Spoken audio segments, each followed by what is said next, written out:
everyone, and welcome to our premiere of our Gilded Shadows campaign, Session 1. So excited to be here with all of these super cool cats. Yes, so hype. Yes, welcome everyone.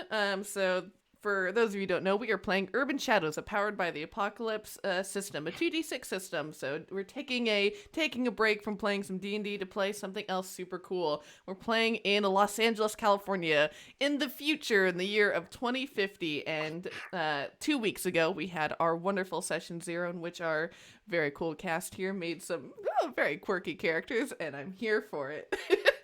And so with that, we will go ahead and dive into introductions. Starting off, it's me. I'm Sage. I will be your storyteller this evening while I fix some windows. Right. I'm Becca. I play Zev. Hi, everybody. I'm JB. And today I'll be playing Hector, your immortal. Heck yeah. Can we describe a little bit more what they look like, too, just for people that... I was gonna have that happen in in our scene. Okay, in our sorry, scene. sorry. Once we set the scene with everyone. Oh, hi, I'm Noir. I play Uriel. So it's Becca, And then JB, me. Oh. and then Jen, and then Jess, and then Noir, and then Paul.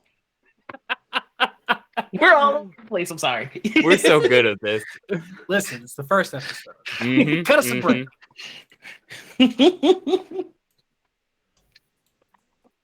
So Jen, who's Jen. And I will be playing Viv Idley, the Vessel, who is a, well, you know what? We'll get to that, but she's a little musical. Also, sorry. Popcorn Jess. I'm Jess, they, them, and I'm playing Izzy, the Oracle, whose pronouns are she, her. And then Noir. Hi, I'm Noir. I'm playing Uriel. I go by he, they. Uriel goes by. Wow, you know what? I didn't do Uriel's pronouns. He's all of them. They're all of them. They don't care. I don't think they understand. and I'm Paul. I will pronouns he, him. I will be playing the scholar archetype today, Eli. Also he, him.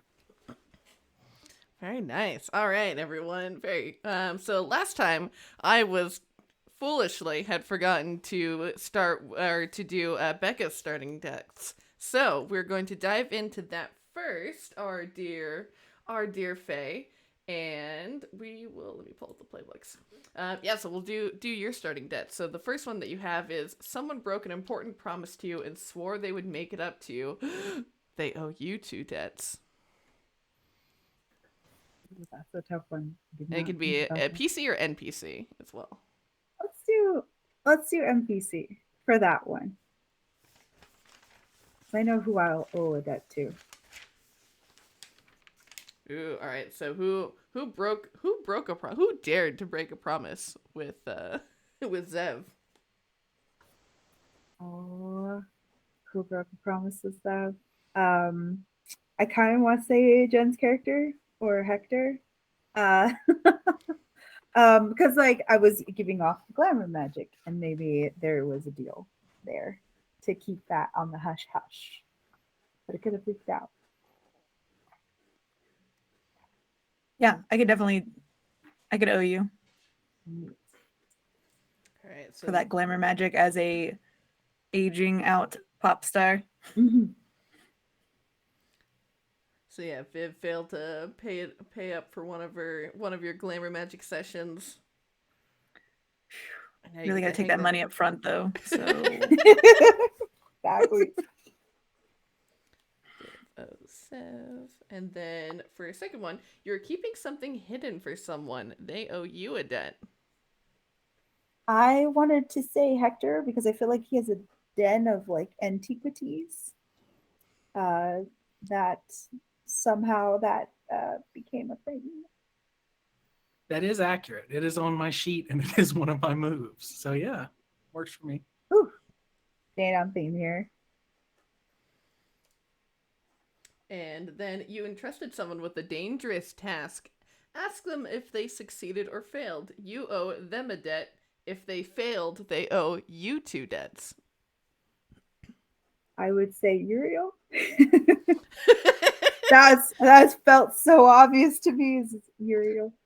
Oh, I'm gonna leave it up to the die to see if I failed or not. Even I succeeded. That is 4. It's odd. Wait, yeah, it's odd. I failed. That's about right. Oh, no. It's my luck.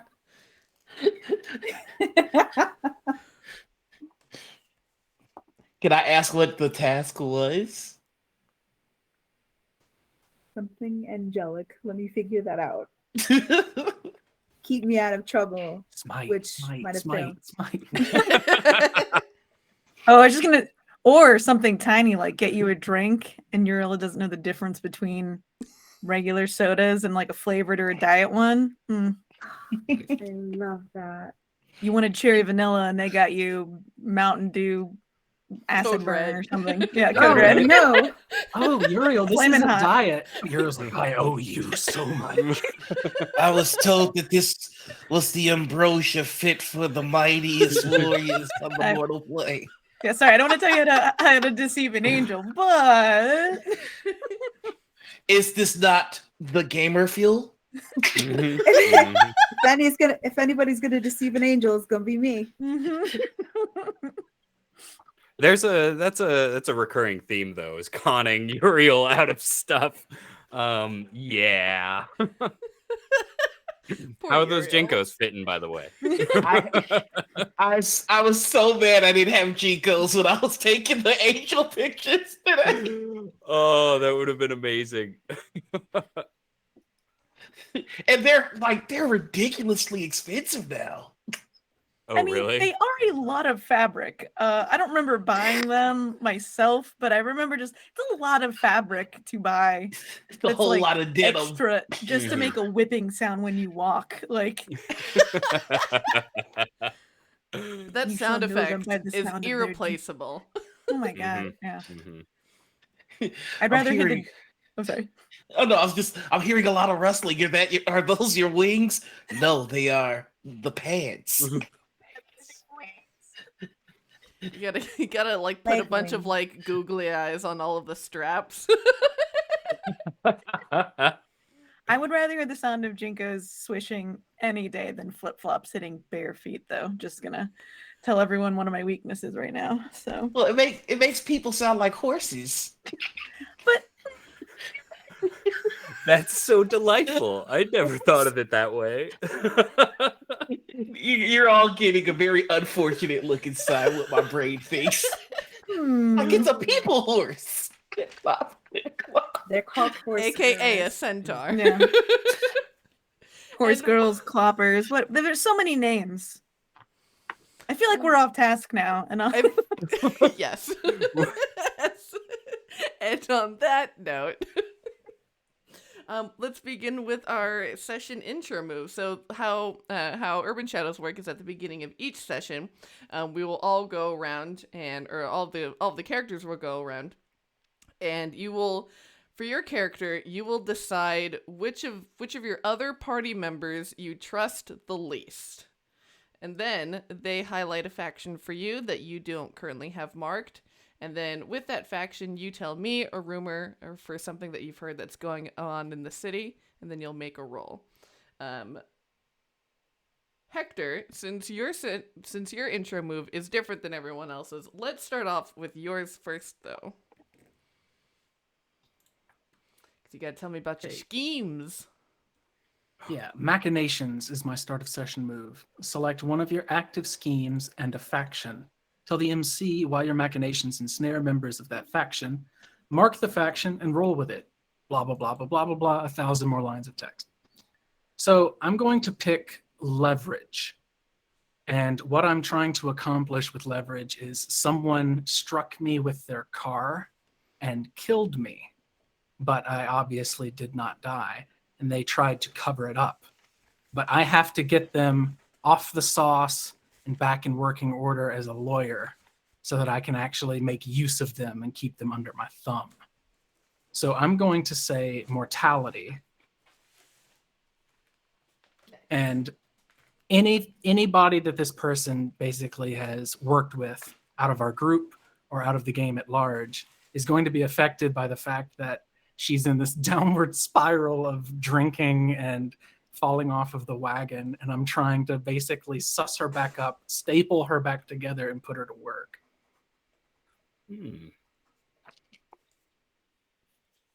Hey, we are in it. I roll so high sometimes. Good Lord. 12. I Yay. rolled boxcars. I have a +0. Congratulations. On a 10 plus, your plotting pays off. Take a debt on someone in that faction or a useful piece of information. I'll take the information. No, it's the first session. I'll take the debt. And I'm going to say, so that you don't have to do it, I'm going to say the debt is on police officer. Okay. Like someone else in that little web of deceit trying to hide the fact that this woman tried to hide a murder, basically. And I'll cook up a name. We'll go with Thomas Mayer. Thomas Mayer, the police officer. All right. Very nice. All right. And then let's see. All right, so we'll go around in opposite order. Paul, who does Eli trust the least?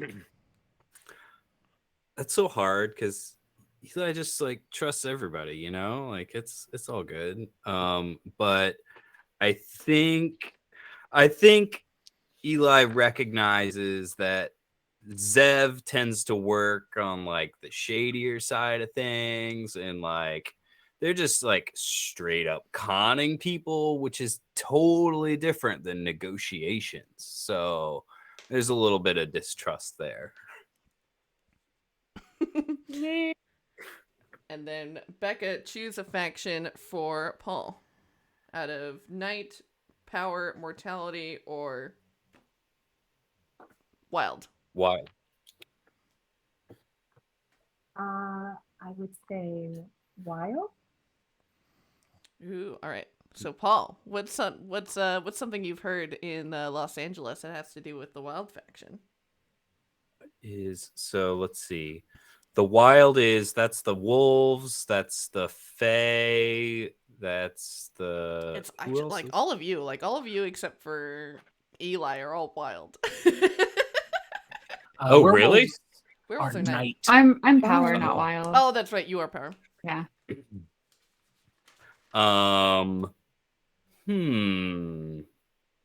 What's something going on in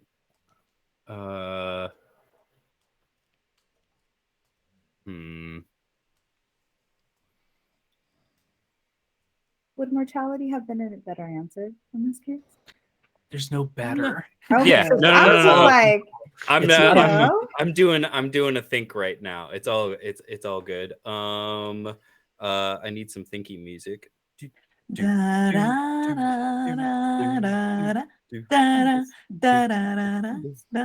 work your body, girl.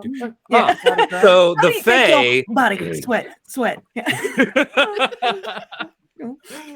my brain's sweating, and the idea that it's come up with is an artifact, an ancient enchanted artifact of the Fae courts that passes between them at particular points in the annual cycle of the year. Okay. Is going to be transferred at some point soon.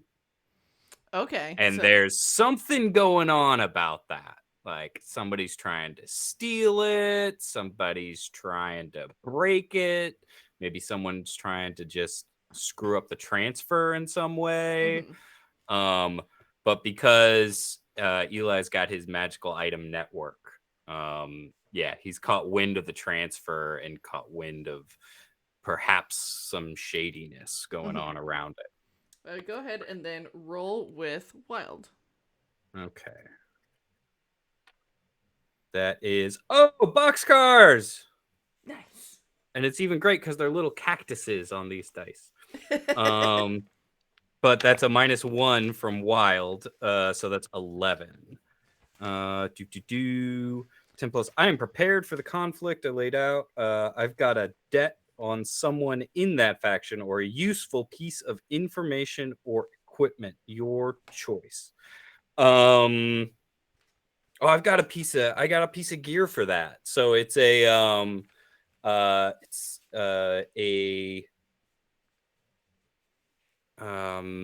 aura obfuscator. Okay. Yeah. Dr. Groordbort's or metaphysical aura obfuscationator. And yeah, so he's able to lend that to the Fae who are going to be responsible for transporting it. So Eli is not responsible for ceremony. transporting it. He's just lending some equipment.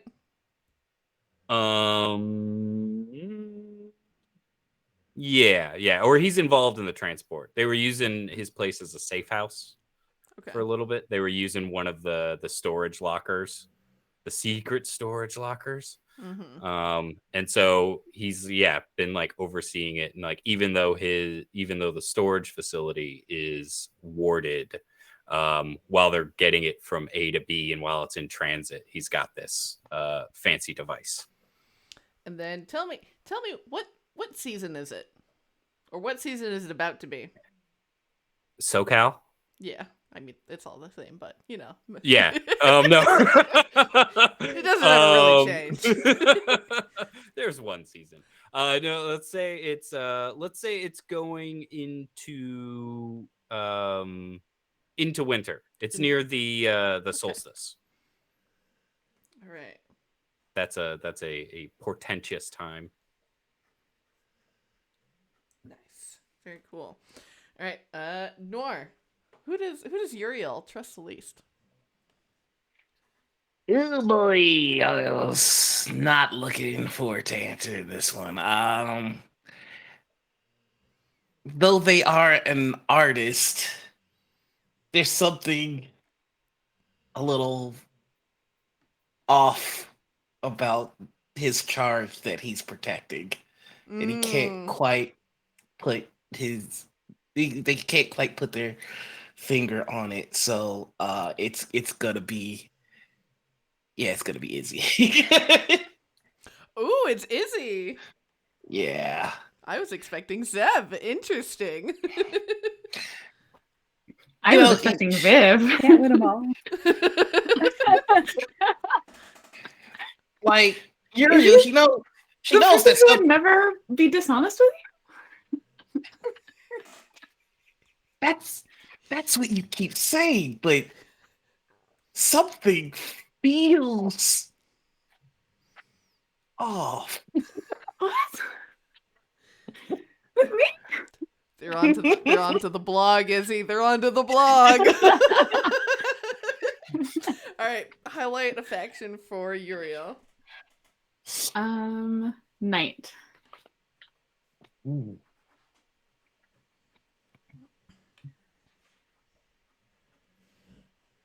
All right, give me that rumor.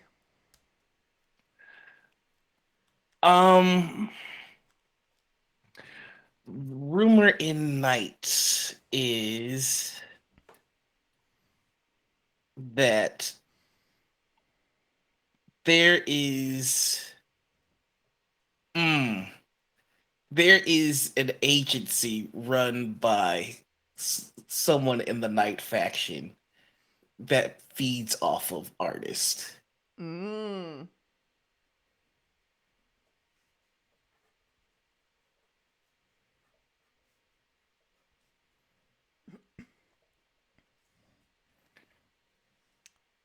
Very cool. All right, and then roll with Night.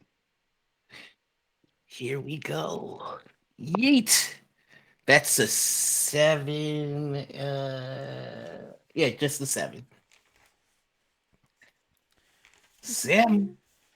All right. So you owe someone in that faction then, and someone owes you. Let's see.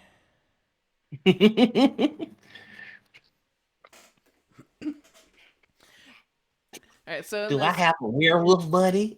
No.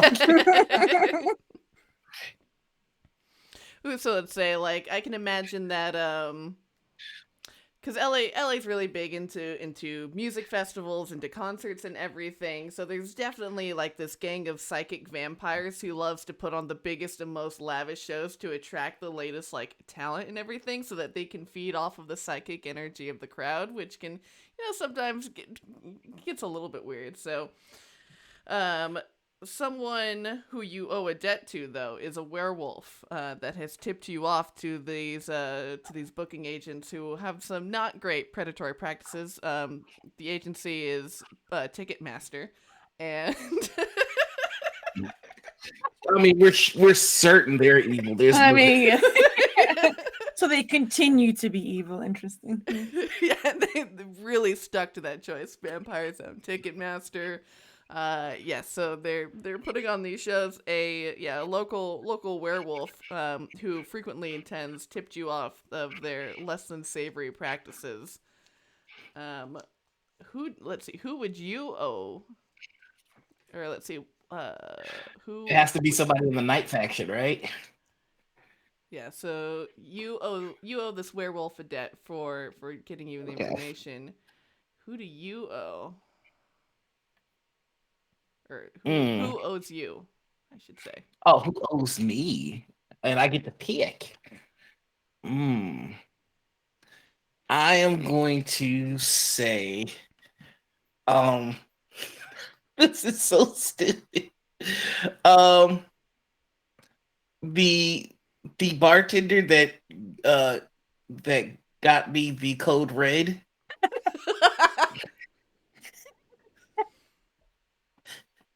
Let's give him a out. Let's give him a name. Let's see. Let's name him Miguel, the bartender. Miguel owes me one. Ooh, the werewolf it's a werewolf. It's a werewolf bartender. You owe each other. Yes. Miguel, werewolf bartender. Amazing. All right. And then Jess. Who does Izzy trust the least?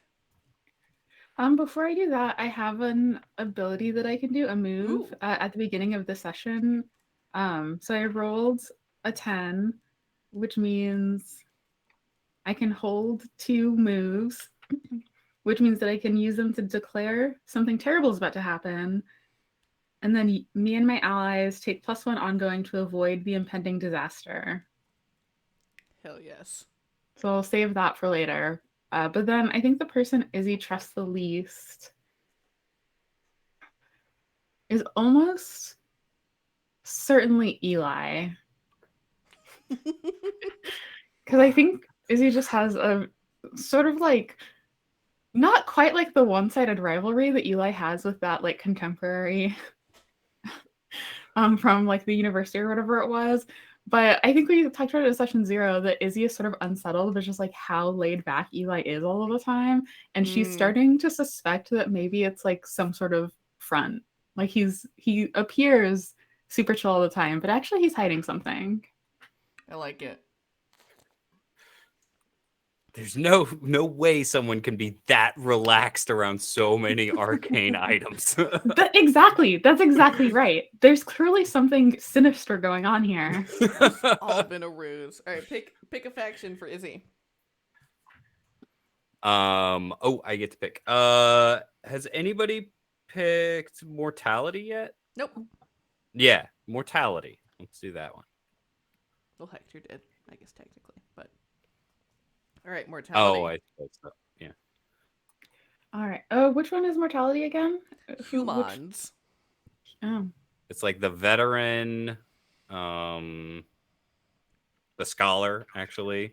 Yeah, people. Journalist is Sam and Dean Winchester.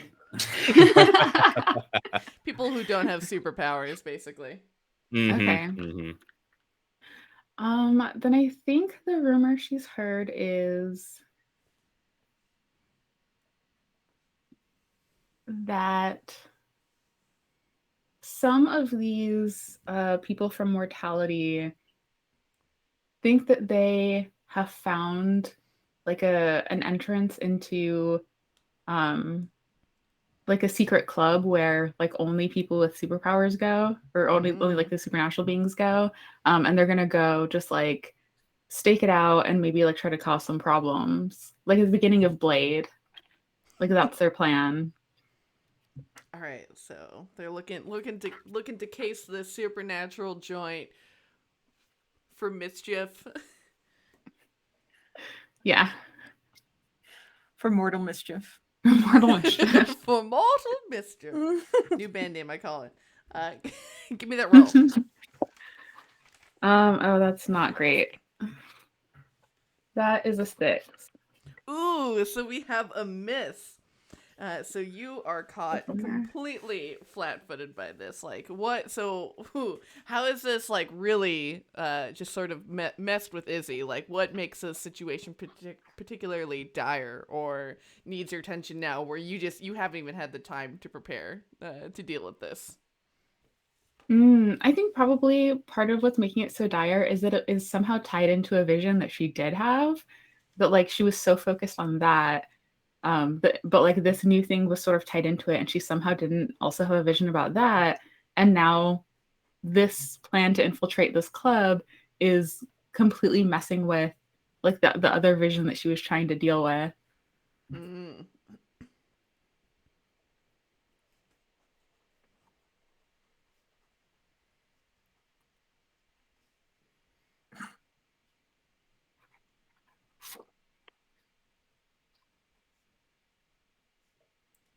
All right.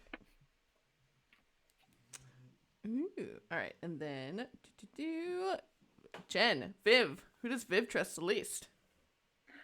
Well, I realize now that Viv owes Zev 2 debts because I gave them one of my debts last time because they have a video of me with my half robot, half human body regurgitating the food that I don't need to eat but I have to get rid of every couple of days because it's just in like this metallic chamber inside of me.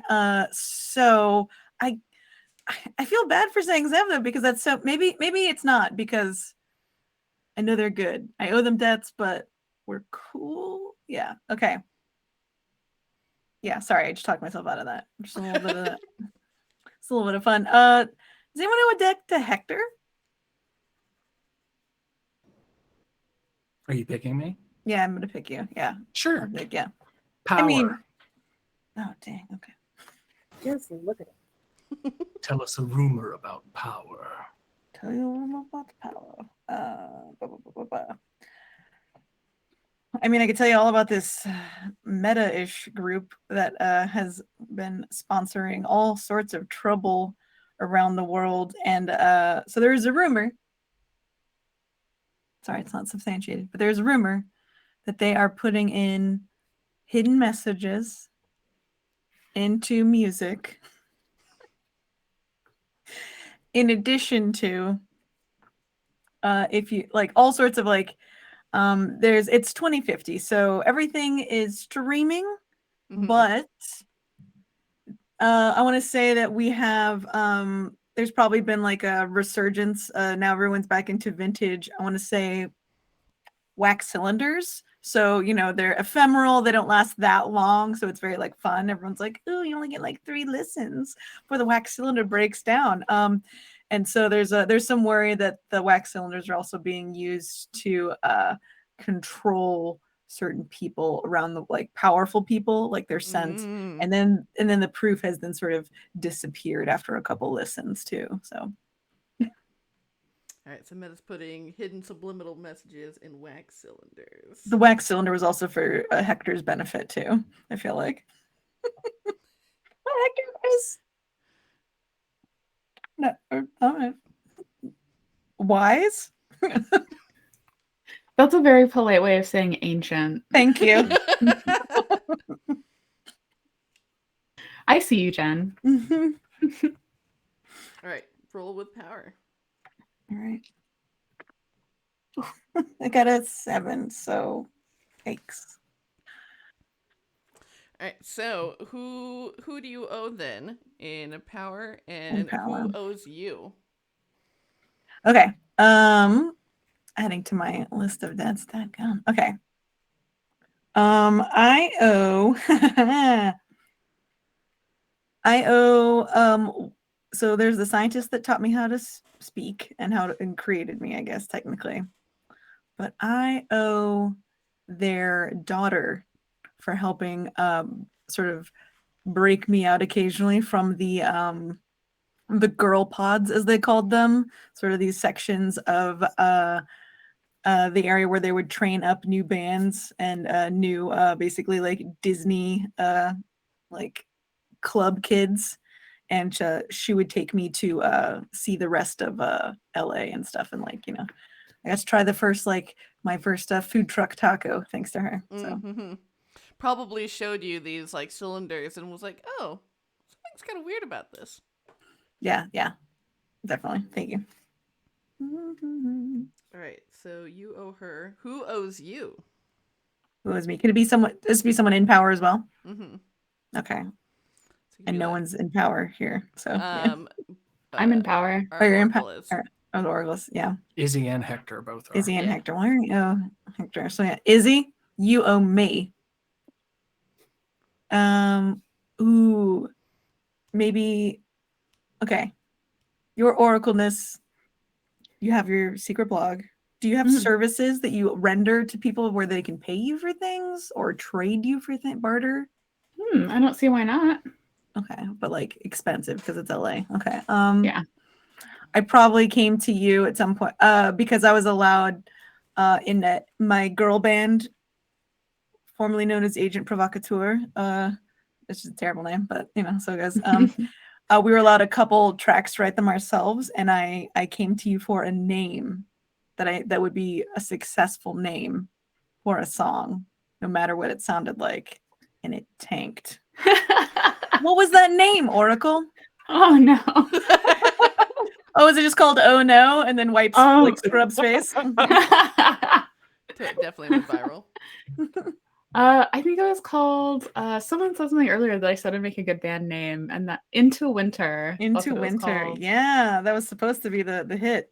Yep, it was supposed to be a hit. But you came to the person who uses her oracle abilities to only make like campy B movies. So, you know, she was trying something different, you know, and all her other names were getting shot down. So yeah. So you owe her, I guess, a debt. I'm not sure exactly how we would have like. Would you have signed that contract where I was like, "Here's money," or oh, maybe I gave you a walk-on role in one of your movies for free for the name? Oh yeah. Okay, that worked. Yeah. Mm-hmm. Sure, I had a gruesome death that you'll. Oh, it was disgusting. And it was one of those where like the fake gore and everything was just like so obviously fake that like when it was shown in theaters, it got like the movie was really successful, the song was not. Of course, but the audience loved it. It was one of those things where like because it was so just like silly and like off-puttingly unrealistic. But, like whenever they go see it in movies, they'll bring just like a bunch of red scars and things, like throw them around to celebrate just like the silliness of your death. Okay, good. I've got like old school theater, like whoa, like there's like there's like cloth coming out of my hand. Excellent. Okay. Yeah, so it was great for me, but not so great for you. And now I owe you a debt. I bet Interwinter was also like one of the theme tracks to the movie too, as well. Oh yeah, Ooh, absolutely. Yeah. Beautiful. And then Becca, who does Zev trust the least? Okay. I think this would be Eli, because who would help people on purpose with no gain? What? For who? Right? That's what I'm saying. Weird. So we agree on that. So helpful, so angelic. All right, pick pick a faction for Zev.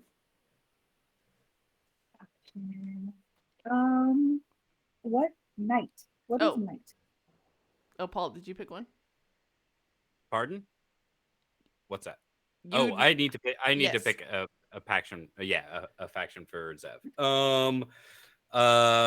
Let's pick.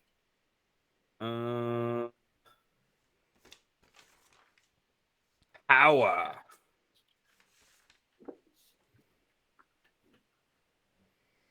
All right, so you know any what have you heard about some wizards or some oracles or some magic doers? Okay, so two quick things. I heard that there's magic being used in this vampire club, and that you can get Uriel drunk. I wanted that. But they're You magic what? There's magic in the vampire club, Okay. and the rumor is that you can get Uriel drunk. Okay. So we have some specially crafted liquor. Who has Miguel been talking to? Miguel's a busy lad. Miguel's been sniffing around in all the wrong places. Specially crafted liquor that can even get celestials drunk. Nice. And then go ahead and I was.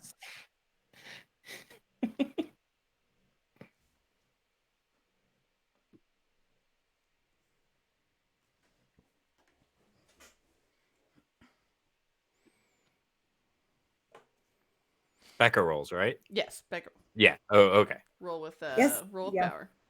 Here we go. 15? No. Sorry, let me try one more time. 4. Oh no. Yikes. Oh boy. So that is a miss. All right. So why is this the worst thing that could be happening right now? And why do you have to deal with this? Who do you The rumors? Yeah, so who's roped you into this? So clearly you owe someone probably like 2 debts because they're roping you to come in and fix something about this. That's my business. Magic is my business. Now you're messing with my bag and my money. So, there could be somebody else out there that is taking my business away from me. Yeah. Okay, so maybe you would be expecting to come in and deal with this to earn a little bit extra on the side, but they've decided to toss that job off to someone else. Yes, it's being outsourced, All right. if you will. Ooh, your rival Faye from another court who is taking your jobs. They took my girl.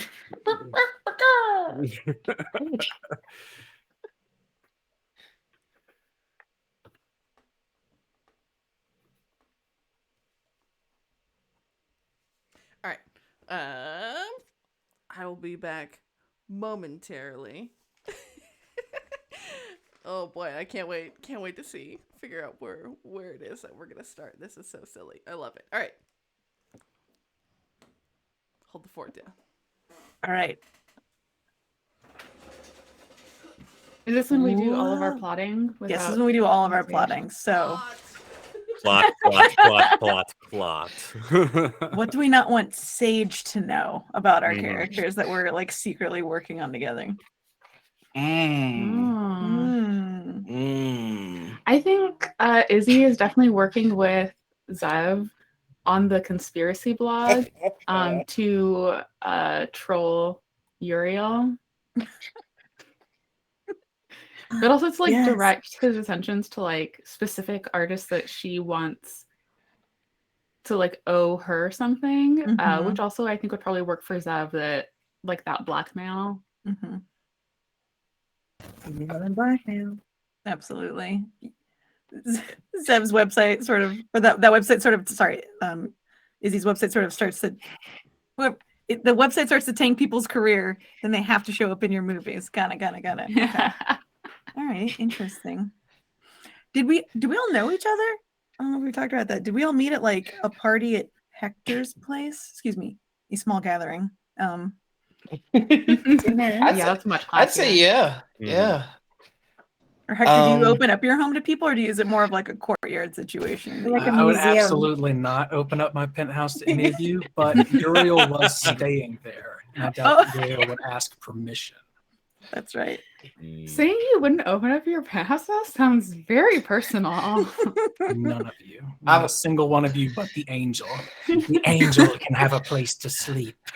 I would also like to Man. mention this is Uriel's first time on Earth, and when angels are on Earth, their bodies essentially function like humans, which is why he was able to get drunk. Okay. Mhm. So Teach you so he compassion. yeah he's got a lot of questions about his functions that he doesn't understand. I love it. It Why, was when if I he- eat certain Taco Bell, does my body hurt? Why can I only exhale from my backside sometimes? Yeah. Definitely if either Uriel or Viv, if that like comes up with her like robot body, try to ask Izzy about like body functions. She straight up lies. Mm. Ooh, I love that. Oh my gosh. We have to get Uriel and Viv together to talk about body functions. Someone who is desperately trying to emulate them and someone who keeps have them happening. He love doesn't this so understand them much. whatsoever. Yeah. Mhm, mhm. Not to have like a bathroom scene already. Shout out to people that know me.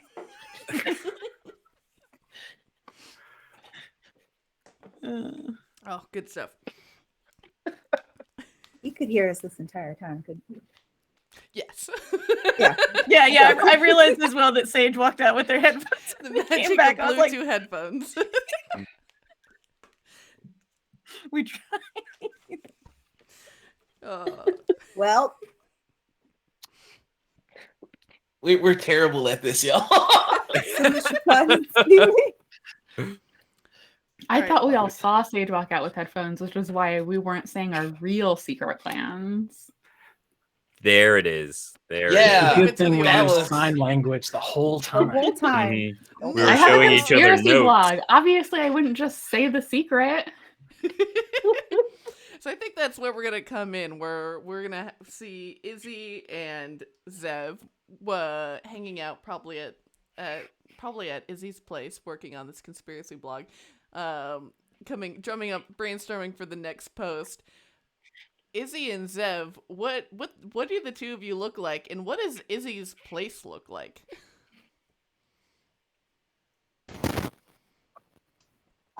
So Zev sort of looks like she's been several years out of the court at this time. So slowly dressed, but she can brush up. Bessie just jeans and Converse, or Converses of the future. Seems to be her MO, but she's still kind of a little bit done up makeup, just to hold on to that glamour magic. Very nice.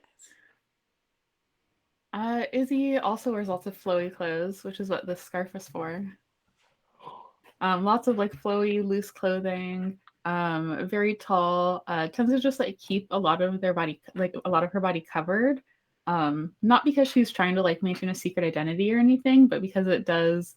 I think in one of her like earliest visions, she learned that like people would be more sort of like mystified and like impressed by like their interactions if she had these like this sort of like more mysterious aura around her. For sure.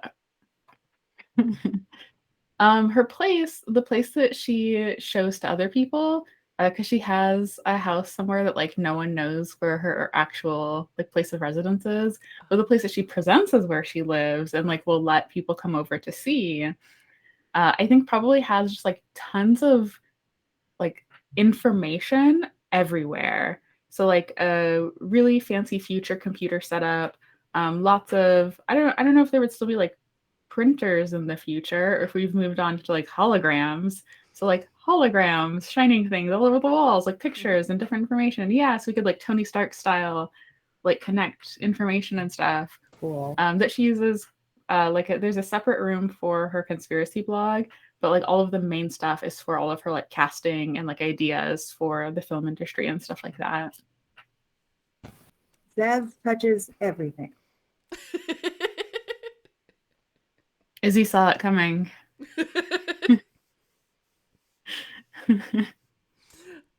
Sweet. Yeah, and so as the two of you are seated in this room, got your feet kicked up, thinking about what's the next best way that we're gonna troll Uriel. And as you're doing your preliminary searches about gathering ideas, you come across this these rumors on the internet about the supernatural club where supposedly vampires and werewolves and other people frequent, and you stumble into some message boards where you find some messages where people are upset about it. They're like, well, people being people, why can't we be vampires? Why can't we go? Oh, they get to have their superpowers and have a super cool fancy club. And so as you get sort of engrossed into this, Izzy, like this information begins to flood your mind, and you had been trying to focus on other visions and other things you're trying to do, but it's just sort of overwhelming, and you get this sense of feeling that this might turn out sour much more quickly than you had expected. How does Izzy get visions, or what does that look like for her when you have that portent of something heavy hanging in the air? Izzy primarily as her prophetic tool uses cowrie shells. So probably while she was casting her shells for something else, trying to look for something specific, she casts them and sort of goes into an almost trance and gets the information. So as she's looking for something else, instead this other information about this nightclub sort of overwhelms her.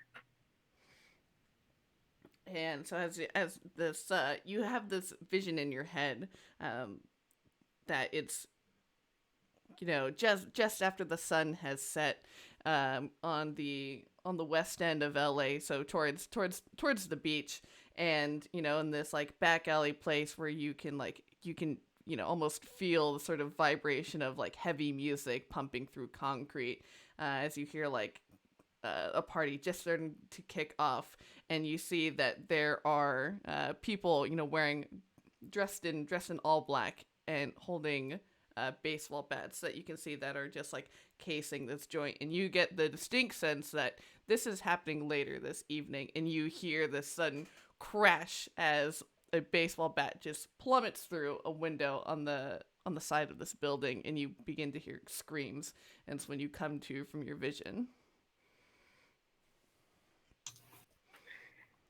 Sev, we have to get to the club, and you have to call back up. Something really bad is going to happen to the club tonight. Someone's going to attack the club.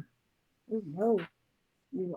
Zev was watching Izzy's That's So Raven face, just coming to. Yeah, that's the perfect description of what happens. You're right. How soon is this going to happen? She starts kind of gathering her items that she kind of displayed out. Sunset. It's happening at sunset tonight. It's not very far from now. How far are we from the club? It would be about with traffic, probably about an hour. By car. Okay, so we gotta go now. Yeah, we gotta go, and we should call everyone on the way. Everyone needs to know about this. So we need to do something. Yes. Do we know everybody else already? Is that something that's been established, or are we meeting them then at the club? Yeah, I think if you all haven't hung out together, you all can. There's definitely a tree that connects all of you. So okay, right. I mean, Zev normally calls out for Uriel, but just shouting his name, but annoying the crap out of this angel is kind of her MO. Oh, I was gonna ask, does that work, or do you just walk around town shouting Uriel until you get to wherever he is, and he's like, "Yeah, I'm here." Sometimes it works. I shout loud enough. Have a cell phone. That was part of the deal. You got Right. hooked up with Jenko's Right. and a cell phone. Beautiful. It's a classic flip phone too. Okay, Yeah. More fun to yell. It's just more I fun was to yell. told that it is called a brick by the Smith maker Nokia. I think probably Izzy definitely like knows who Uriel is, but also has met Hector and knows that Uriel is staying with Hector. So if she ever needs Uriel, we'll call Hector because she's just against ringing into a flip phone. It's principle. It's principle. So It's yeah. truly, it's the principle of the thing. I cannot abide calling someone who uses a flip phone. Does the phone flip? It's even older than a flip phone. It's just the brick. Even worse. The old Nokia candy bar with a little nub sticking out the top. Like ringtone, it's that Oh one. my god. I'm having flashbacks now. Then that's the actual reason she refuses to call that phone, because she doesn't want to subject anyone else to that ringtone. I love that. All right. We text the group chat. Yeah. Make it happen. That way we can get there as soon as possible. Yeah, so yeah, we probably like hop in the car and immediately head out to the club, but also call like everyone we know on the way for backup and to let them know what's happening. That we and probably Izzy typically presents this information as that like she is just like deeply connected to the internet and just like finds conspiracies. Like people know that about her, even people who don't know she's an oracle. So that's how she presents it to anyone who doesn't know she's an oracle. Is like, I found this stuff on the message board. Like, this is what's going on. Something's gonna happen tonight. It's going down. Like everyone gets to the club. And definitely calls Hector and is like, you, if you're able to help, please help. But at the very least, please call Uriel because you know I won't do it. Dev is actively trying to FaceTime Eli, but not know how to pick up. Eli? Oh, yeah. Yeah, your screen turns on. And it's Eli. Eli looks like Point Break meets John Constantine. Like he's got like sun bleached like hair that's like just past like chin length. Like it's usually kind of like pulled back with a few strands. Definitely like, yeah, a day or two worth of stubble. Cause I mean, who needs to shave every day, right? Like, it's a waste of time. And yeah, you can tell he's like, there's some dim lighting behind him. You can tell he's like poring over something on his desk. And he's just like, oh, hey, what's up, Zev? Hey, I just picture him answering like this. Like, what's going on? Yeah, Okay. a little bit. Yeah, All just right. like off to the side. Like, hey. All right, hear me out, mold man. Something's going down in the club tonight. It's not good. Oracle over here is freaking out. Let's shimmy on down. And then she says said name of the club. Oh, that club. Oh. Club Lure. Club Lure? I mean, like what's going down? I'm not like usually invited to hang out there, so Put on your best corduroys, man. We gotta go. oh, I'm gonna have to wear long pants. Okay, yeah. All right, yeah, I'll be there in a bit. I don't know if is one of us driving or did we take public transit? Probably one of us is driving, right? So yeah, but Zev is not really great with not talking and driving, so it's not the safest drive. But I'm gonna say Izzy has a driver. There are also the in place of like public transportation, like there are basically all of the buses and everything have been turned into like this light rail system where like you can call basically like a pod, like an Uber pod that will take you basically along bus stops. So it's quicker, but you gotta use your MetaPass to log in and set your destination and everything. We don't need Meta to know where we are right now. This is an emergency. All right. So I guess we're gonna use Izzy's driver, and as Izzy hears Zev like trying to explain this to Eli, she like leans over and is probably still on the phone with Hector and is like, "It's an attack. This is not an invite to hang out at the club." Does Hector answer this call? What does Hector look I like? think What's there the were- scene? So Hector is sitting in the back seat of a Rolls Royce, and his driver leans over with this weird look and looks into the back when the phone starts going off, because I get 3 phone calls a year. I look suspiciously down at my own pocket, fish it out, and Hector is alive and limber. Looks like he's in his 50s, older white guy with salt and pepper hair and a very well trimmed salt and pepper beard. He's wearing a 3-piece suit with a plum colored tie with a nice slate gray undershirt sort of situation. He has his legs crossed over one another and he taps the button beep, to pause whatever he's listening to and looks at the phone. Doesn't have whoever is calling, like the number's unfamiliar. He says, "I am going to kill Uriel, I swear it." He slides up on the phone. "Hello." First of all, don't kill Uriel. We need him. Don't ask how I know that. This is Izzy. Izzy. Ugh. Izzy who? You're literally the only person who calls me a Scryony. Can we not do this every time? Ah, yes. I assume that there's some vicious something or other you need assistance with. There's going to be some sort of attack on the club tonight. Club? The club. What did you say the name of the club was? Club I was Blur. perfectly willing just to call it the club. Blur. I enjoy that place. They make a very strong Mai Tai. And you want me to do what? Call the police? What? No. What are you talking about? Obviously not. I want you to call Uriel. And also any other like backup that you have so we can prevent this attack on the club. All right. May I ask what I get out of this? You probably get some great stuff from like the club owners for helping defend it. I think I'd rather you owe me one. How about that? From the distance goes, "I'll buy you a Cosmo, No, he likes Mai Tais. We'll buy you a Mai Tai. a Mai Tai." That seems a rather shallow pool to draw from, if I'm being honest. I have many things to do, so... Here's the thing that you could think about though. Are you sure there's no one at Club Blur tonight that like you would care about if they got hurt? Also, the fact that Club Blur is going to be attacked, that doesn't matter to you at all?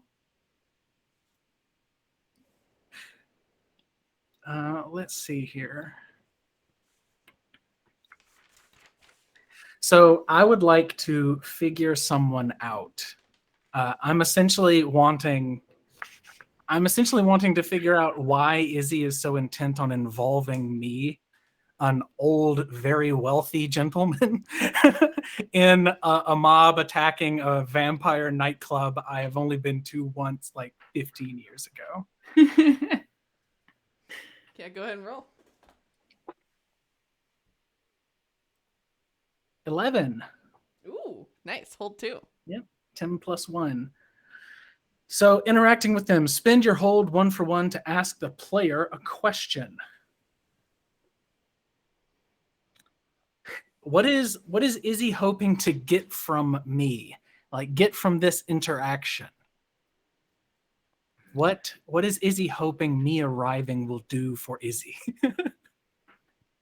Well, Izzy's not hoping for any like personal gain from this. It's really that like she knows that she feels obligated to do something about this particular vision, and she's hoping for backup. Like she knows that Hector is ancient and has a lot of great information and probably is very strong and would be great at like helping to defend this party or helping to defend the club, and also calling Uriel for her.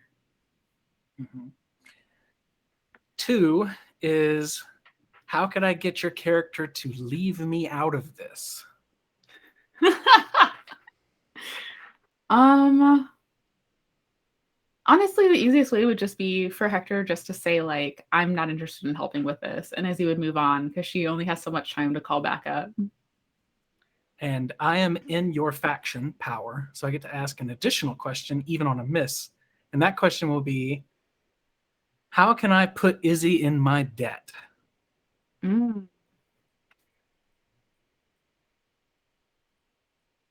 It could be as simple as showing up. Is it a huge display of power and influence?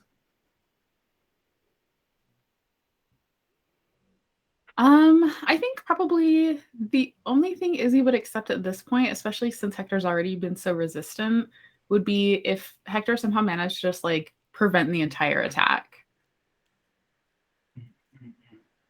Okay. So hearing your voice and how hard you're selling this, how hard you want me to be involved, I'll say, if this attack were to happen, I suppose I may as well be there to see what transpires. What time do you think you'll arrive? We're on our way there now, so it depends on traffic, but hopefully within the hour. And the attack starts at sunset. That sounds agreeable. I'll see you there. That's super suspicious, but that's also great. I'm glad that you'll be there. Are you also going to call Uriel? Of course. I am more than happy to relay your phone messages. Thank you for the call, Izzy. The shade. And he'll swipe over to Uriel and tap the button. Where do we find Hel- Uriel? Oh, you find Uriel having a very passionate argument with a guy on the corner of the street that says the end is nigh. And when they pick up the phone, did I do this correctly? Hello? Yes, Uriel, you did it correctly. One moment. There's a mortal here that swears that he's spoken to the Lord, and I can smell your soul, sir. You have not spoken to the Lord, and the end of days is not known by a mortal. Someone who spoke to the Lord would never say something like that. Hello? While you're screaming at this sidewalk preacher, Hector puts the phone to his chest and says, Montgomery, can we get there fast, please? Go ahead and run the lights. Puts it back up to his ear. Yes, Uriel. Apparently, Izzy and her friend wish for us to arrive at the club and perhaps smite someone in desperate need. Oh, well, that I am quite proficient at smiting. That is why I know that what you speak, sir, is falsehood. And all of hell is not fire and brimstone. Have you ever Uriel. been to hell? Oh, Uriel. one moment. Uriel. My friend on the device is Uriel. speaking. Yes. I do not know why Izzy and her friend Zev have inserted themselves into a situation they know will cause them harm, but the both of them are less adept at protecting themselves than you may be. Can you please go there now? It is Club Blur. I have sent you what we mortals call a text message. You will find it on your cellular telephone. Oh, it's the screen with the delightful game in which the snake grabs the apple. Quite apropos to the fate of all humanity. If you anyway, yes, of course, I will look at this text message and make my way to Club Lure to assist Izzy. How is Izzy? She seems rather riled up about this matter. She will more than likely need not only your assistance, but your comfort. Comfort. Okay. Now, we had the conversation about the wings. Are you quite certain that humanity would be uncomfortable with the display of my wings? I could get to this club Lure much faster if I were to fly. Yes, I can fly because I am an angel of the Lord, sir. You know that I don't tell you what to do, Uriel. Just know that whatever the fallout may be, I might not be able to protect you from it. Very well. Then I will meet you and Izzy at this club blur, as well as making sure that this false prophet witnesses the true glory of the Lord. Hector hangs up like during the tirade. And then he pinches the bridge of his nose, and then the camera cuts to somebody. Oh, MC, Yes. there is something that happens when you display your wings to someone. The MC chooses if they're a believer, a sinner, or an innocent. Oh, they're And you get to choose what happens. definitely a sinner. Okay, so he's just gonna walk up to this preacher and just put his finger on his lips and go, "Now you will witness the soul behind these eyes that saw when light was introduced to the living, and you will know that you speak falsehoods and the fate that awaits you." If he just winks. What do Uriel's wings look like? They are massive, silver shining and feathery, and he has 6 of them. Nice. And this is like it's very much a be not afraid type situation, except screw this guy. I want him afraid. Be very afraid, in fact.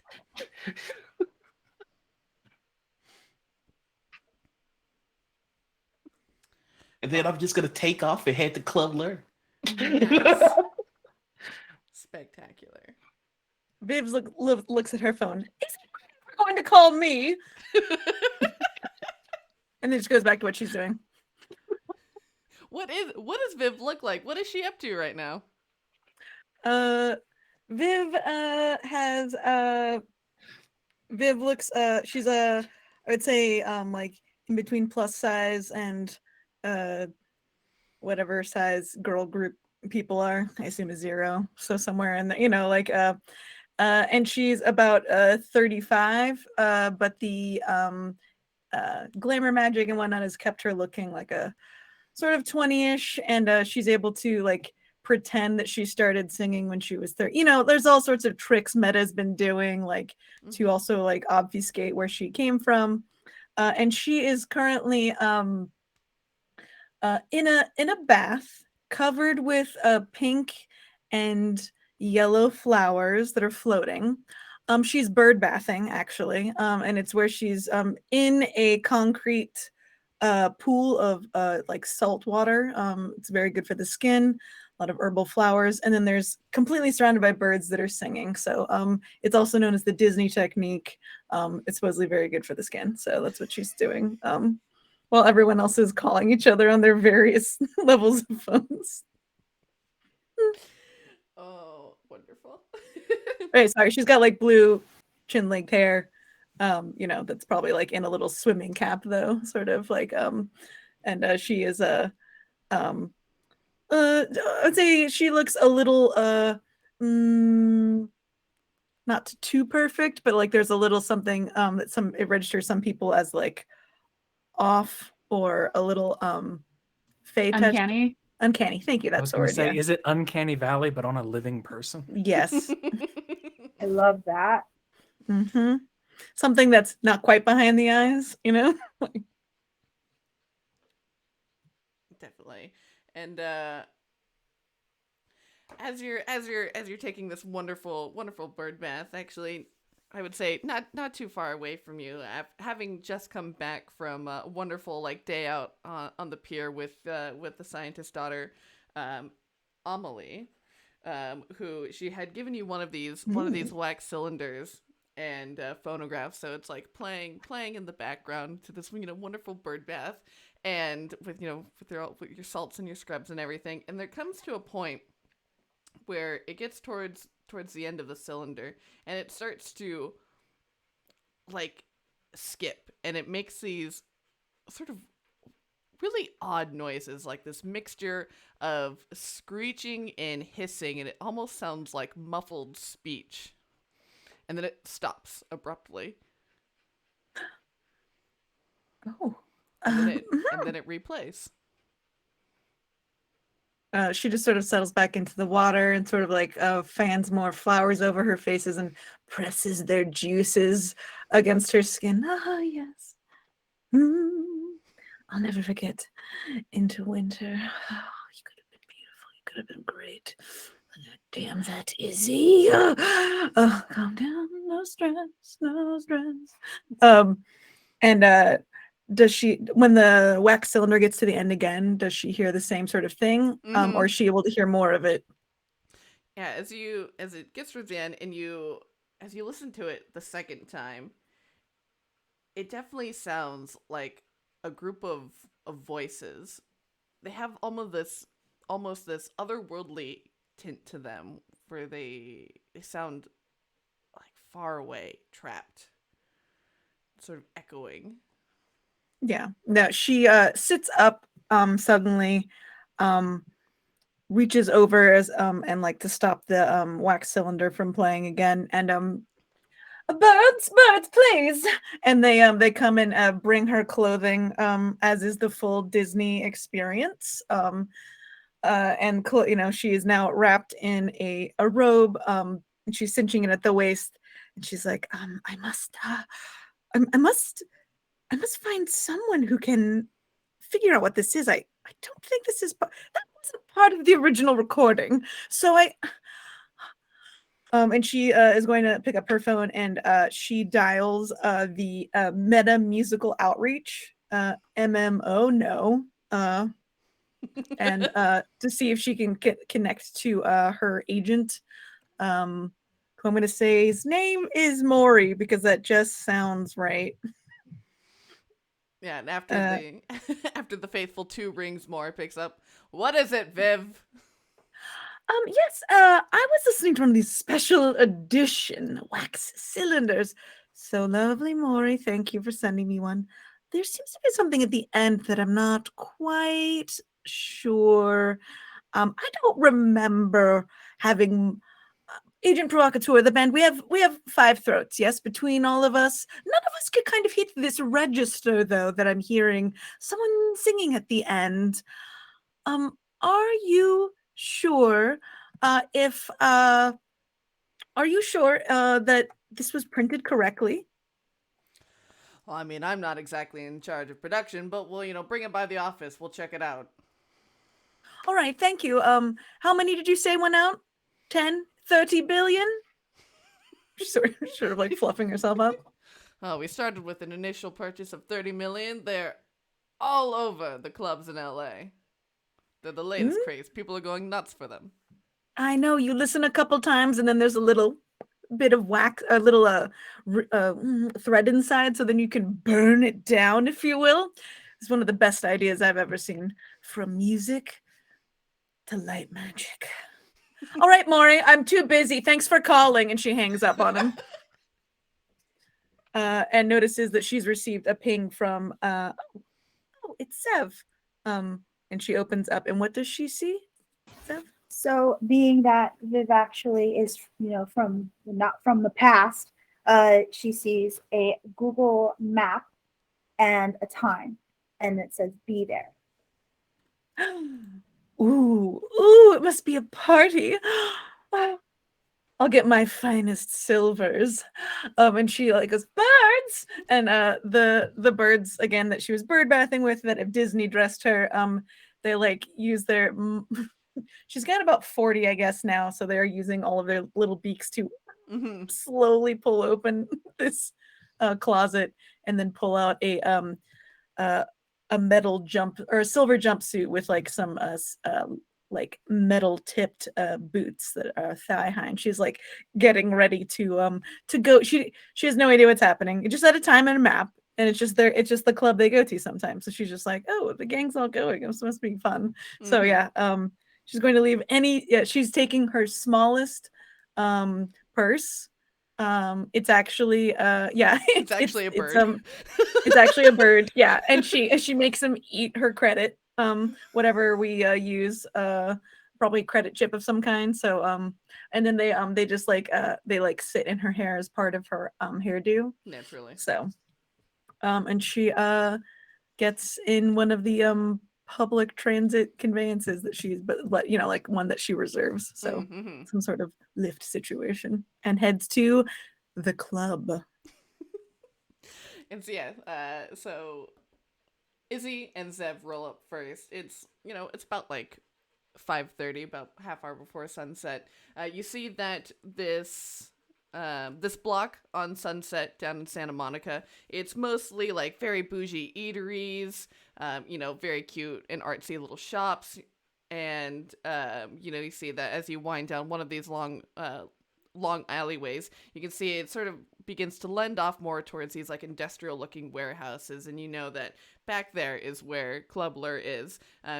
From the outside it looks completely unassuming. You see that's a 2-story high warehouse with windows at the top, and from the outside you just see a couple regular looking people bringing trash out into the corner.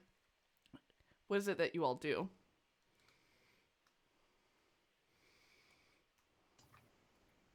Probably meet up with someone from the club, because at some point we definitely would have called someone who actually like works there and warned them about something that's happening. Okay. So maybe meet up with whoever was sent out to meet up with us and start like looking around to see if we can figure out. Yeah, so a bouncer meets you outside, and he's out there smoking a cigarette, stamps it out as he sees you to approach, and he says, "You, the two broads who called in some tip?" I really wanted to use my magic in there to get us in, to just cut to the chase, to get past this bouncer, because we ain't got the time. Hubert. Jeepers. So yeah, I was hoping that Zev would use just some quick glamour magic to get past the bouncer inside. So that way Izzy can lead to the location that she saw this baseball bat coming in hot. Oh, and so yes, so Izzy would know that it was from like around the corner where there is the one ground floor window. That's right around the corner from the entrance. What's the glamour magic that you use? Wow, what an excellent question. While you're digging in your purse, does Uriel show up? Indeed. That would be excellent. Sorry, I wanted to show up, but I was like, no, wait, who hasn't talked? Yeah, Uriel will probably land right in front of the bouncer. So she was gonna dig in her purse for some shiny, shimmery, but hello, she gets walked by a wing, one of many. Be not afraid. Bouncer. Oh, also, hi. Hi. Seth. She plucks a feather out of her hair. I apologize. They just vanish. They just like block and then disappear. So the bouncer That makes reels my- back. That makes my back, what's the word? Itch when that happens. We should go inside, should we not? Yes, see, I was working on that. All right. Pardon me, sir. I would like to go inside of this establishment. And he's like waving his hands, and he's sort of a step back a moment. He's like, "Well, we're not even open. We need it. There's gonna be attack wide," and it's just gesturing like, "I need something to go off of." Why don't you persuade an NPC for me? Okay. I would like to use my skill Halo, which says when you persuade an NPC by offering a chance of redemption, roll with spirit instead of mind. So I would like to word this if I could. Sure. I'm just gonna walk up to him real close and whisper in his ear. These are the hands that will write your name in the book of judgment. Are you sure that you want to delay me? Because I will remember. I remember everything from the beginning to the end.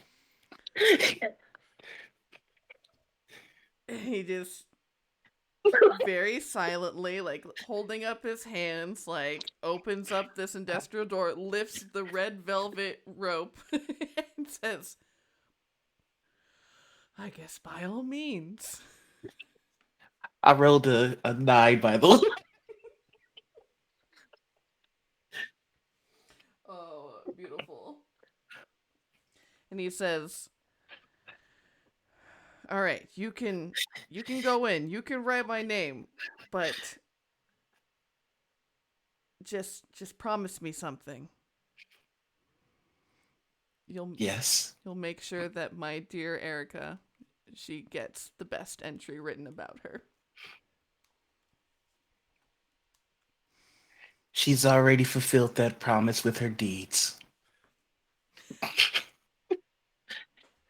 Just gonna walk in. And this is the point at which Eli shows up.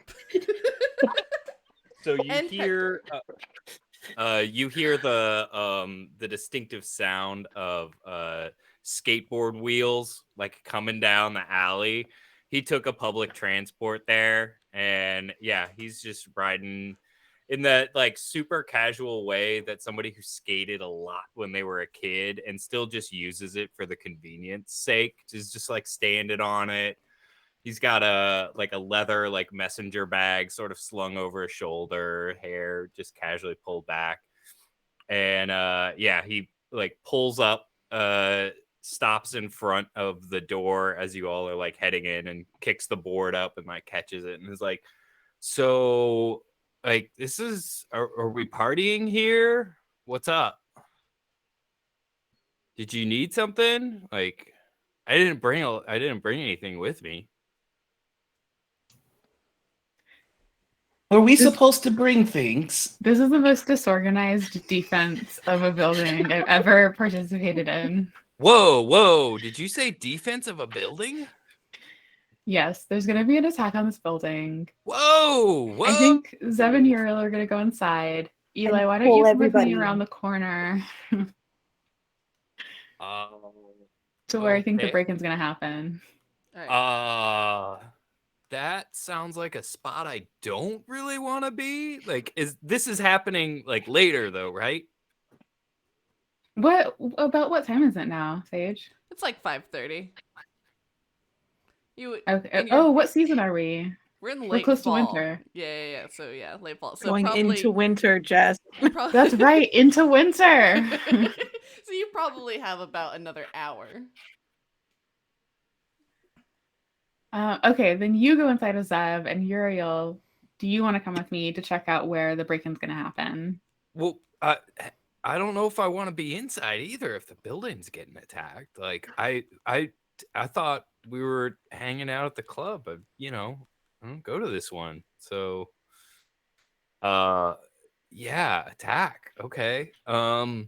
At which point, Hector, in your Rolls Royce, Montgomery pulls up faithfully to the curb. I'll instruct Montgomery to park across the street, away from this front door rabble. as they talk. Of course. And I would actually like to very quickly.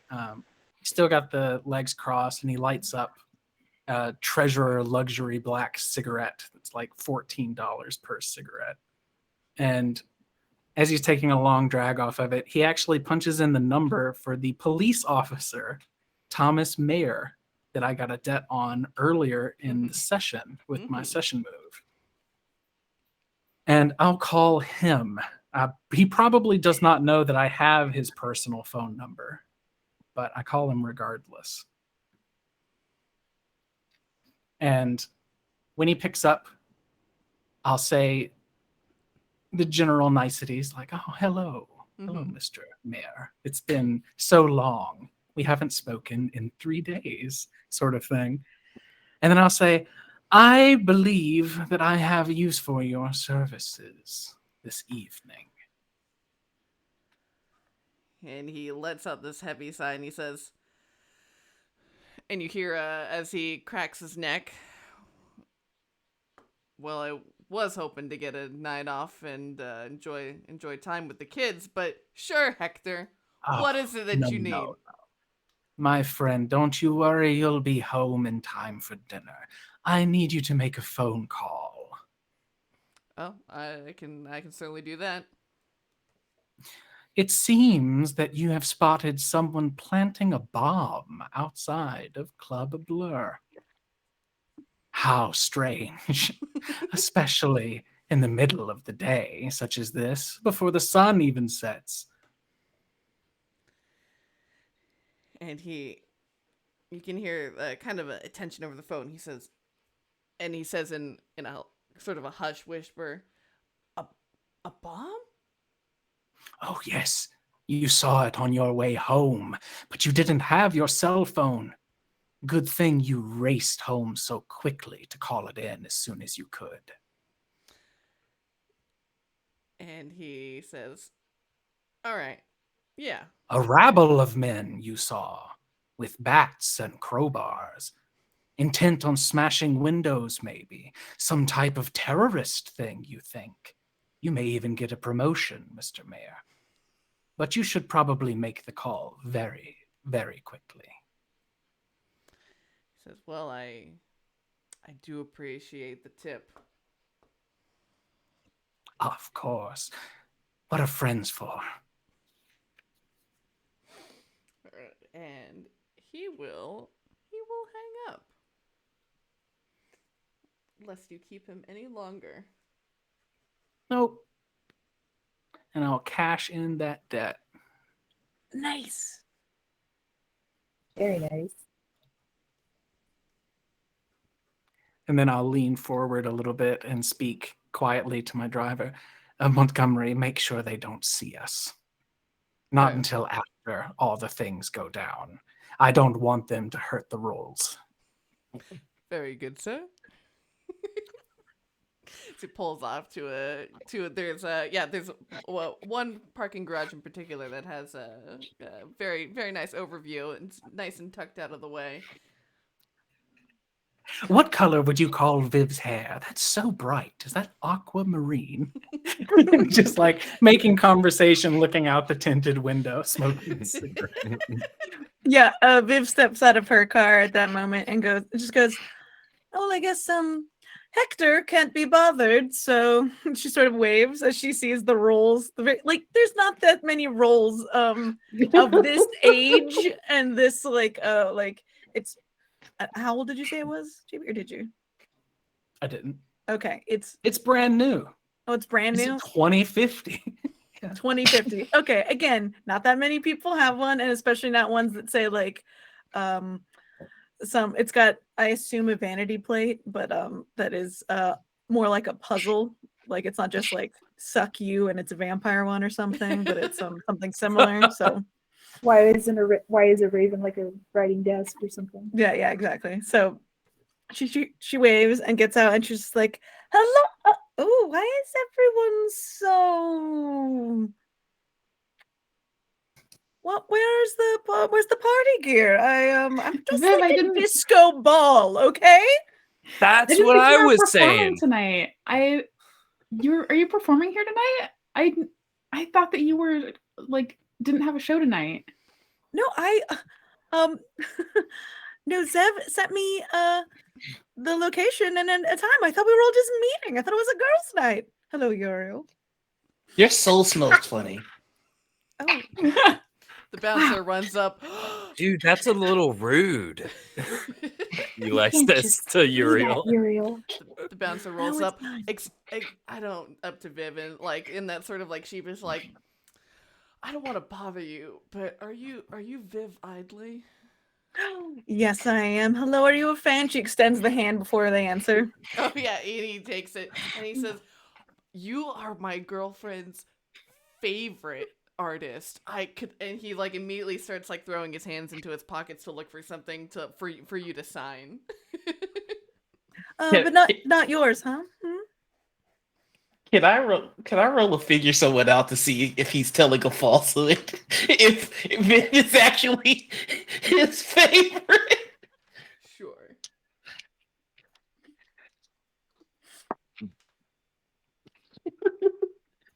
So that is a 12.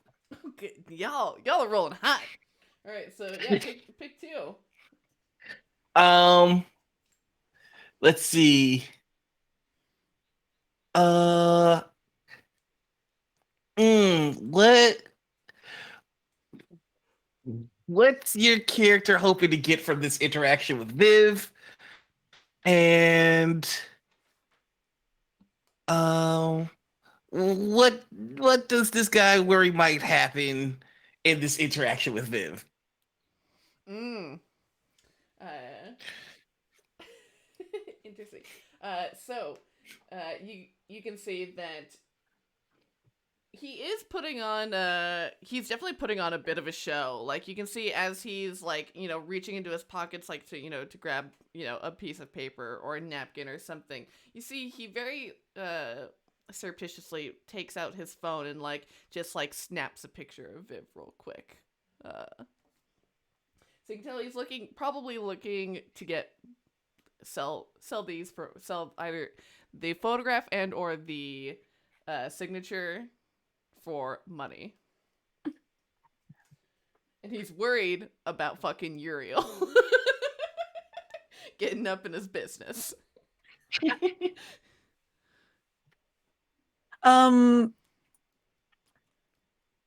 Given that Viv is a vessel, though, is it possible for me to? I'm allowed to commune with a machine, so I feel like I might be able to actually possibly sense that a picture was taken of me on a digital device.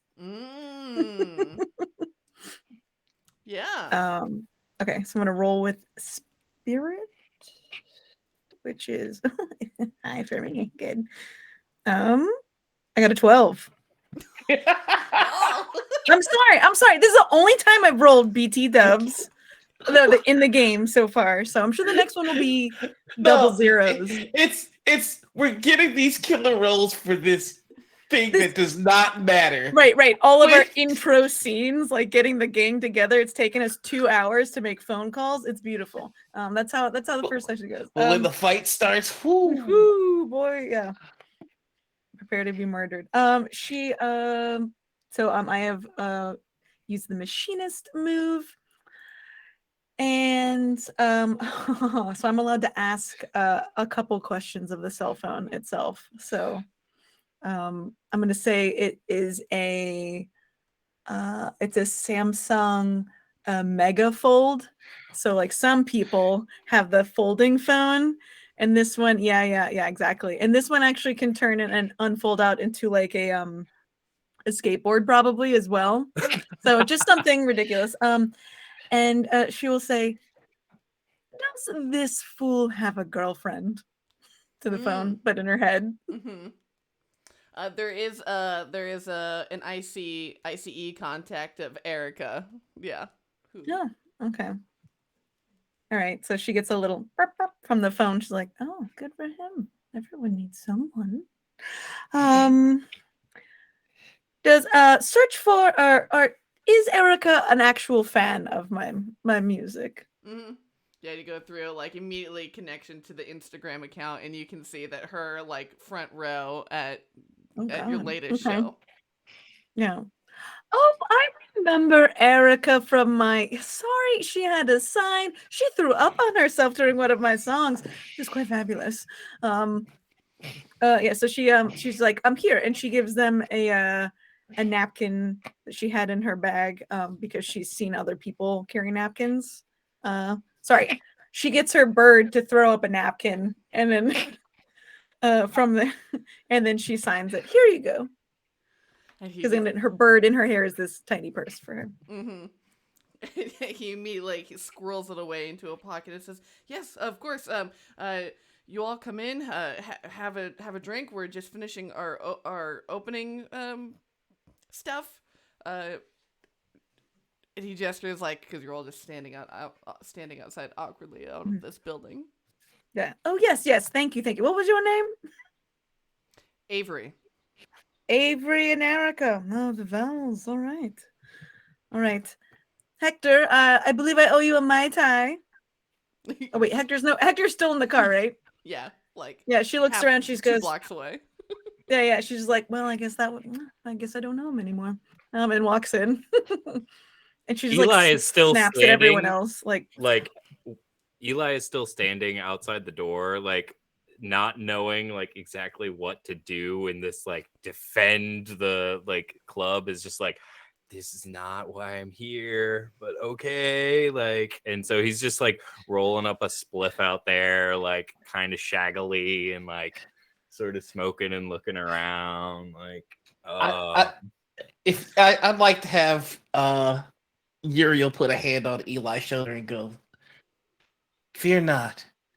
Today's not the day that you die."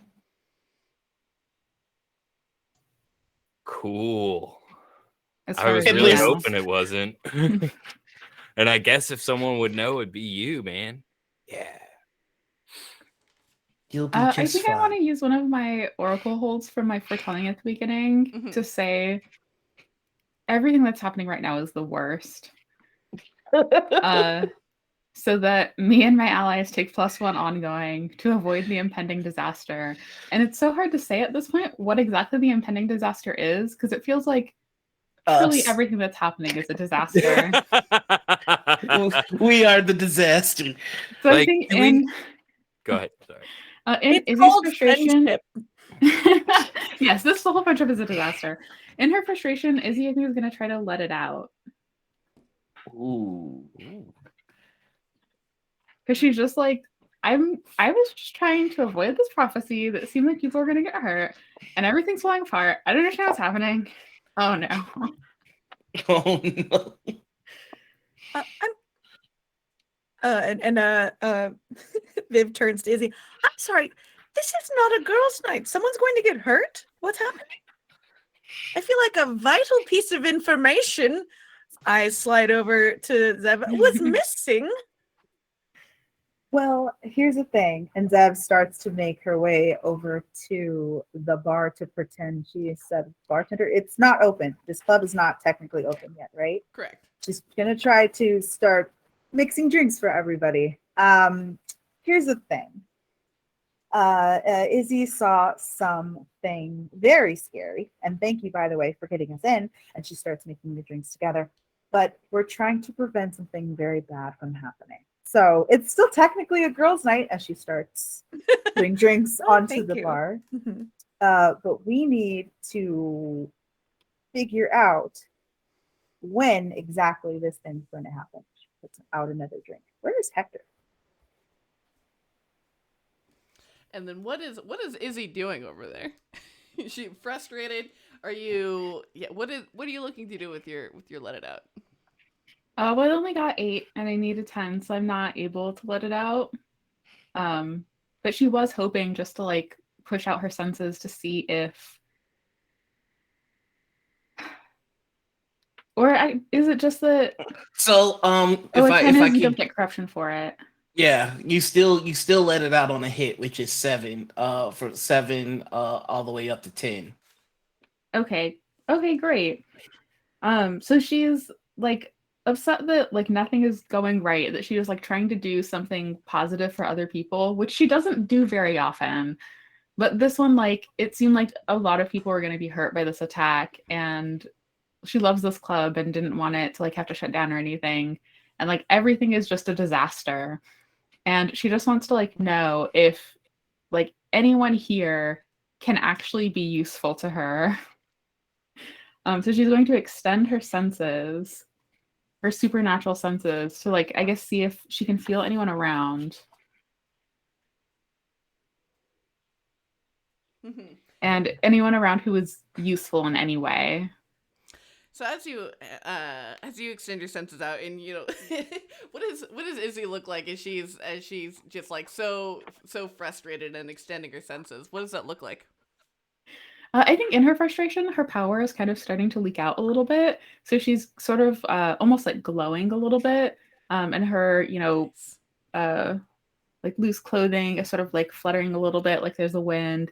And when she opens her eyes, they're like fully black and almost like not exactly glowing, but almost like pulling the light in toward her eyes. And as you sort of reach out your senses to just with that focusing on that thought of like, can anyone actually help me do anything, you hear just the rumble of 6 engines come tearing down the street, and you hear sirens, and you see this squad, the squad of like 6 cops pulls up in full on like bomb threat gear, and they come tearing down this alleyway and start barking and charging orders. These people are clearly here to do something. But since we're all Eli loitering in this sees alley, all are the they cops blaming show us? up and like throws the split down and is like putting it out. It's like, I was just standing here. What? Yeah, Izzy going doesn't feel on? better about this. Yeah. Well, Zeb quickly takes the tequila bottle out of his bag and puts it out. I think Uriel will kind of walk over to Izzy. Are you all right? No. How can I help? No, I'm not all right. Can you please? What a great question. How can anyone help at this point? Everything is just the biggest disaster. This whole thing is a nightmare. And I mean that in so many different ways. Whatever, it doesn't matter. Can you please see if you can coordinate with the people who just showed up to figure out what they know and figure out what their plan is to defend this place from the people who are planning to attack it. Because I can't deal with talking to anyone else right now. Okay. I can do this for you. Thank you, Uriel. And he's going to walk outside to talk to the cops. Yeah, and so there's about a dozen all standing there with their shields and their batons, and you see that there are a couple at the back with a couple of German shepherds on leashes, and they immediately roll up into the club. We received an anonymous tip that there is a bomb threat on this building. We are going to search the premises. Okay. We're gonna need you all to step aside and step on out of the building, please. It's like, I believe my friend needs me to stay here to defend this building, but I would be more than happy to cooperate and coordinate with you. and he just looks offended that you would even suggest that you have this under control or that you will be coordinating anything. And he says, did you call this tip in? You all seem to be quite calm in this situation. Immediately looks around at all of you. Oh, on my cellular phone. Izzy definitely does not look calm, just FYI. Like goes, she called me and points at Zev. I don't know who called what about what. I thought you. God, I this is a thought you terrible said idea. It was It's a terrible an idea. attack, not a Uh, bomb threat. Zeb approaches the officer. I kind of wanted to use glamour. It won't last for very long, but I want to impersonate an officer. Okay. Officer Hoopla here, and I could roll with you. Officer Hoopla. Officer Hoopla here. We have this situation handled. I'm sorry there was so much, this seems a little overstated. We already have the premises, under surveillance. I can take it from here. Can I roll to get in the way?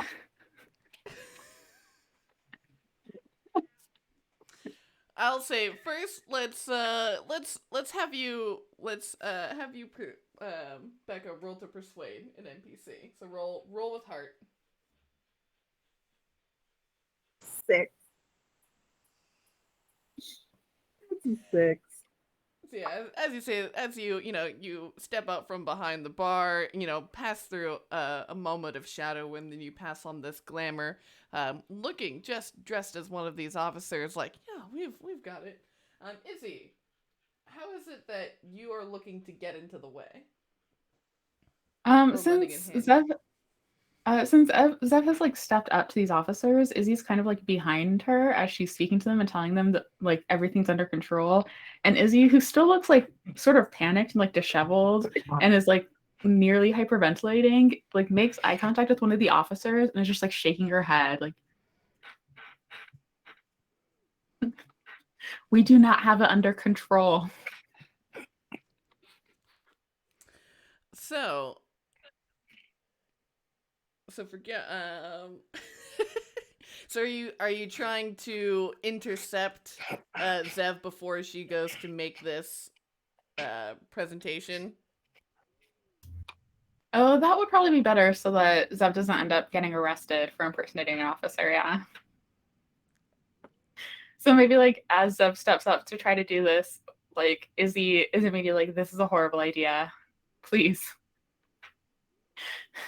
And even like if Zev like steps up like in her officer gear, Izzy's like, this is great. Thank you so much for showing up. We will leave this in your very capable hands. And is like dragging Zev away. Hoopla! All right. So to lend a hand, roll with Zev's faction, which is wild. And then if you get a hit, you get to add a +1 to Zev's roll, which will make it a hit. 9. Nice. So Zev, your roll will go from a 6 to a 7, making it a success. As you're coming up with this, yeah, we've got it all under control. We've, I've heard the tip and everything.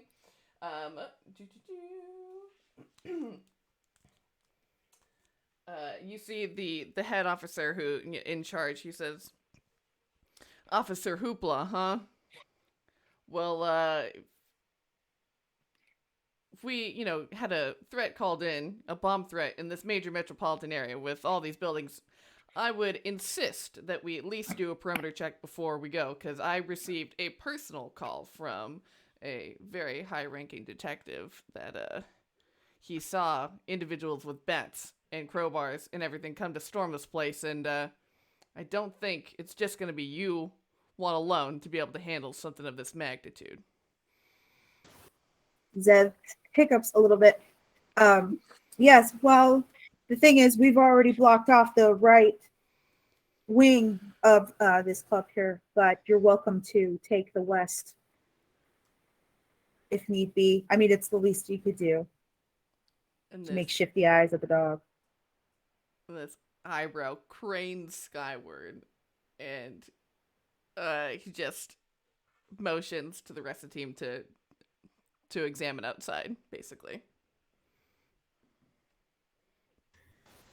Do we Up have to a it. back way out of this club where we won't run into these officers? Because I think we need to get out of here, all of us, right now, this instant. Yeah. Yeah, Why? This presumably is kinda fun. presumably through the back, through the kitchen or something. Yeah. Mhm. Who's coming with me? Avery's looking around like, "Oh my god." Has disappeared into the back where you hear voices, a faint conversation. Izzy, wherever you go, I will follow, but I'm a little upset at how tonight has been happening. Just feels like this is this. Let's go. You show me where to go. That's where the fun will be. Where don't Izzy is, the fun will follow. I don't understand. I thought we were to defend this building. We were going to, but now other people showed up to defend the building, and we don't want to interfere with their defense of the building because they'll take it personally and get really upset with us. And we don't need to deal with that. They would be upset at our aid? Yeah, they sometimes do good things, but they also sometimes do not good things. In this case, though, they're going to defend this club. so that we don't have to, because it's their job, not ours. We were going to do that out of the goodness of our hearts, Uriel. Well, I was tricked, so I really can't say it was out of the goodness of my heart. Well, I had you're to going to understand join why me at a party I- later out of the goodness of your heart. Okay, I didn't understand why I, a pop singer, would somehow be able to lend credence to a gang fight of some kind, or a throwdown, a scuffle. Yeah, scuffle for sure. Sorry, I'm accessing a thesaurus in my mind, of course, and I can keep going. A brouhaha, a ballyhoo. So we're heading out the back door. Yes, definitely.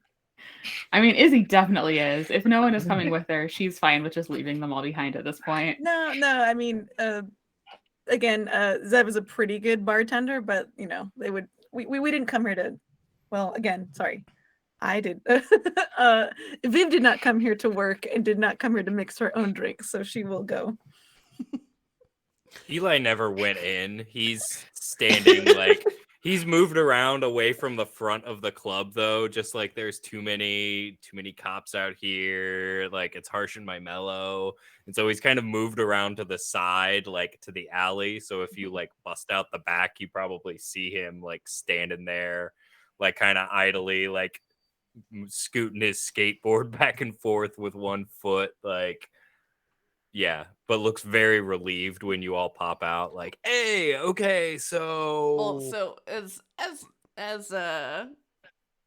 Izzy and Viv like sort of burst her into the back room, you step into the scene where it's like, you know, this large open, basically like employee lounge, and you see that there are just 6 passed out vampires on the ground, and they are all centered around this large, just very strange looking like jade carved urn, which has this bubbling liquid inside, and they all appeared to be just completely comatose.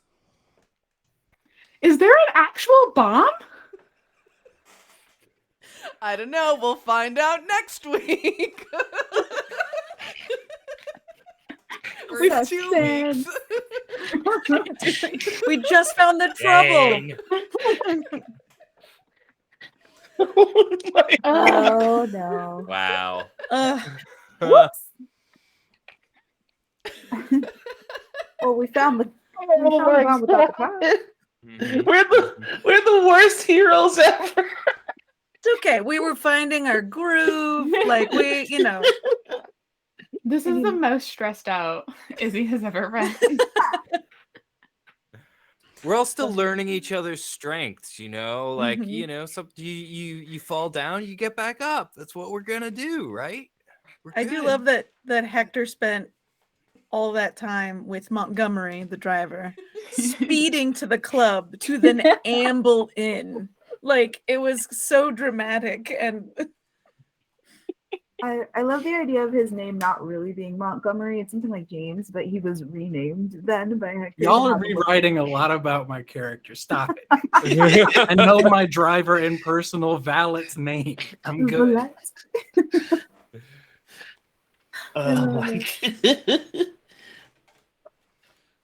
Uriel is very confused by all the words that Viv was saying, though. I'm gonna have to ask. He's gonna have to ask Hector for sure. What is a slobber knocker? A Yeah. kerfuffle? What it's so is? sweet. Angels don't have a word for fight. No. Only destroy. Only Only Just smite. slaughter. Yeah. Oh, right. Well, this has been our very first session of our Urban Shadows campaign, a powered by the Apocalypse system called the Gilded Shadows, where we have seen this first introduction of these characters, and we will see in 2 weeks' time what is up with these vampires. What's up with that bubbling liquid? Is there actually a bomb threat? How high pitched can Izzy's voice go? What's up with these wax cylinders? Oh, I love it. Yeah, is there before we sign off, is there anything y'all wanna plug that you have going on?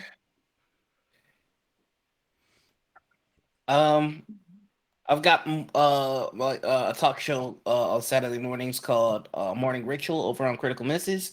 Our guest this week is Matt Mercer. It'd be cool if you come and check it out. Very cool. Yeah. Not this Friday, but next Friday over in Roll20, I'll have Fiasco First Friday where we play Fiasco. Pause for effect. Okay. Yes. But on Roll20.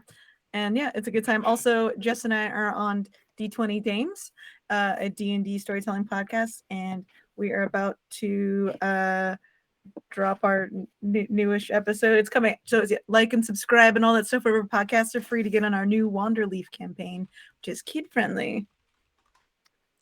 And I'm on a podcast with Jen, Nice. a Rutama podcast called Poison of Prophecy, which is at the Crodex on Twitter and can be found, wherever delightful podcasts can be found. Hey everyone, clang, clang, clang, clang. I am putting together the second Latinos in Tech Hackathon here in Seattle. So if you or anybody you know can sponsor or has a venue or has contacts, please reach out to me. I'm on Twitter at Latina Geek. Latina Scribble is one of them. Come and find me. Yeah, very cool. If that's everything, yeah, then we'll be back here in 2 weeks on June 8th. And then next week, you can find us doing episode 20 of Campaign 2 of the Venture Maidens. Same cool place, same time, 6:30 p.m. PST on the Venture Maidens Twitch channel. I have been your MC/storyteller, Sage. And then we'll go through in alphabetical order again. Oh, alphabetical. I am Becca. I'm playing Zev. Thanks for tuning in, y'all. Hi, everyone. I'm JB, and I played Hector, your immortal. Hello, I'm Jen, and I have played your vessel, Viv Idly. I'm Jess, and I was playing the Oracle, Izzy, and this is Nami, who plays my nightmares. Oh, baby. Love it. I am Noir. I play Uriel, the very distressed and confused angel. I'm Paul, and I have been playing Eli, your extremely erudite scholar. The most erudite. All right. Well, next time we'll have to come up with a catchphrase that we all say together in unison at the end. But until then, we'll figure something out. Excellent. That should be it right there. It feels apropos We'll to the figure group. something out. That's a disaster. What could go wrong?